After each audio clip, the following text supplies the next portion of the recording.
Either you let me in there, or you prepare yourself to take on a very ticked-off and very pregnant woman. It's all right now. Miss Cabot, she said she's your sister. I know, I have a hard time believing it myself. I'll see her. Excuse me. Don't go far, you'll be showing her out soon, because she won't be staying very long. Mike, I've moved on. And you should too. You're young, and you're beautiful, and you're rich. You should have the whole world at your feet. And in case you think that I'm saying this just because of the stupid trust fund, don't be a jerk. So, what is it, Carly? Because I know it's got to be something. You wouldn't have come all this way if your life was so perfect. Okay. Brace yourself, because you're going to love this.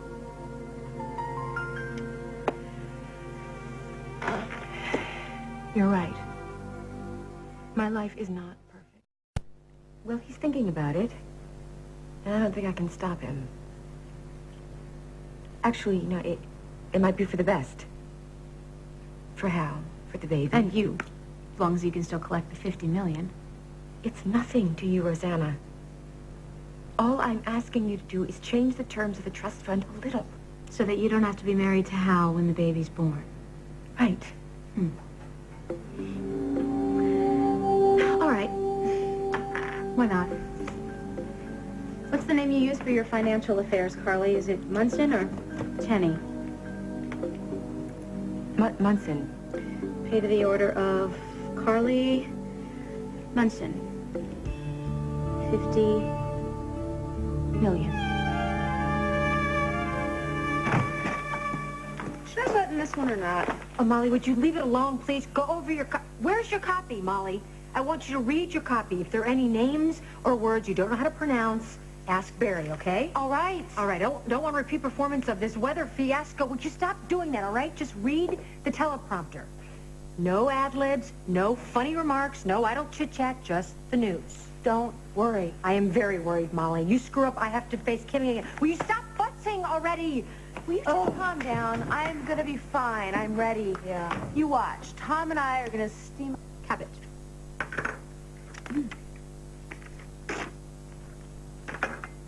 Thanks. What are you doing? Come on, Carly. Did you really think it was gonna be that easy? What? Did you really think that you could just waltz in here and give me some sob story about wanting to give a better life for your poor baby, and I was gonna let you walk out of here with a big jackpot? You just said... Yeah, well, you know, I might have been pretty gullible when you first slithered into my life, sis. But I've learned a lot since then about life, and especially about you. Did you really think that you could con me again? I wasn't trying to con you. God, no, it is so amazing. I can literally see the dollar signs just flashing in your eyes, Carly. You'd do anything for this, wouldn't you? You have. No. Rosanna, don't.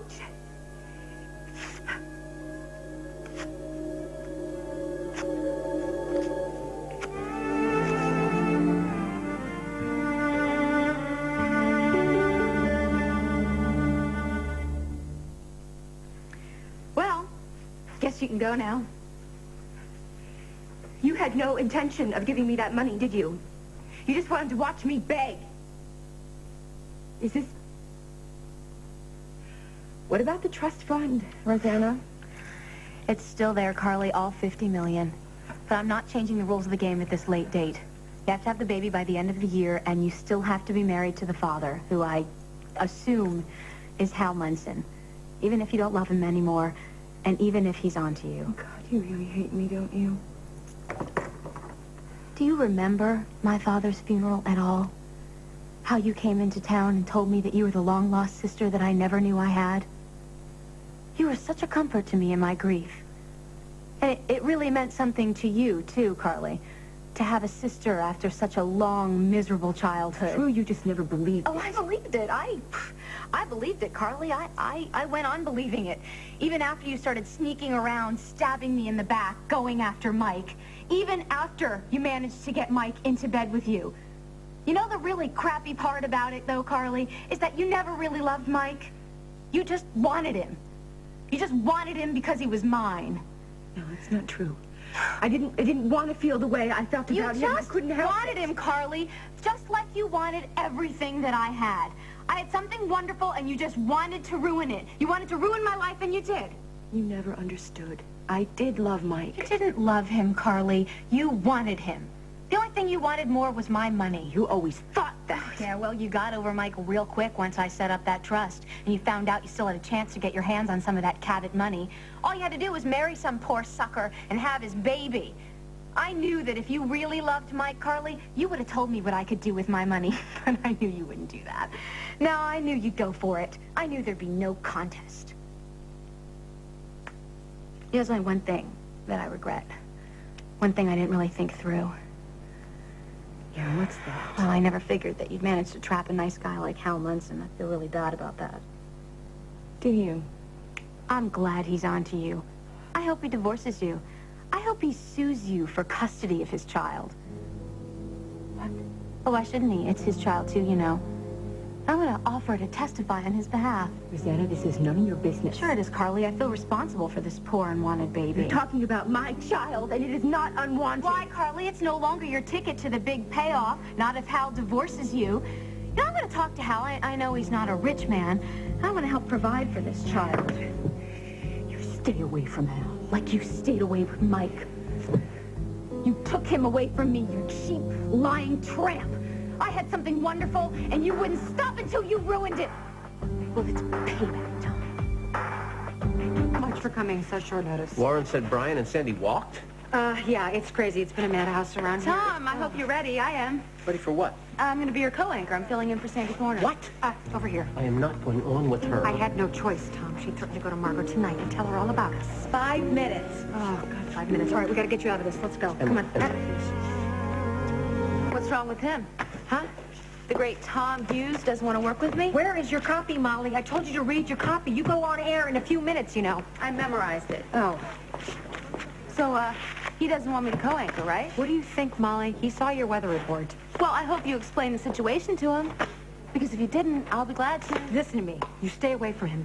And you read that copy so you don't make a damn fool of yourself, Molly. Don't worry. Oh, God, don't worry, she says. 1 minute. Okay. Places, 1 minute. please. Let's go. Oh, terrific. You look great. This way. Come on, Tom. How do you feel? Totally Forget unprepared. makeup. He's fine. Don't worry about it, okay? This isn't much different than the morning show. All right. Clip in. 10 seconds. That's for luck. Clear. You pay Set. attention. 5, 4, 3. This is Tom Hughes, substituting for Brian Woodland. I'm Molly Conlon, filling in for Sandy Thorner, who couldn't be with us tonight. And now, for the news at 10. I know I'm a familiar face to all you viewers of Patterns, but this is my first time doing the news at 10, so I hope you like me behind the anchor desk. And now, for the news. Tonight's top story. Lily Snyder's long ordeal is over. The young heiress, who was abducted from her home 2 weeks ago and feared dead, was found in a wooded area near Ludlow, Indiana, and rushed to the hospital. Her young infant daughter was released to family by kidnapper David Stenbeck and is reported to be doing well in Memorial Hospital here. But what about David? It doesn't say anything about David. Is he with police? Where is he? And those are the questions our viewers are asking. Lily Snyder's condition is listed as serious but stable. Now, in national news, our sources close to the White House say the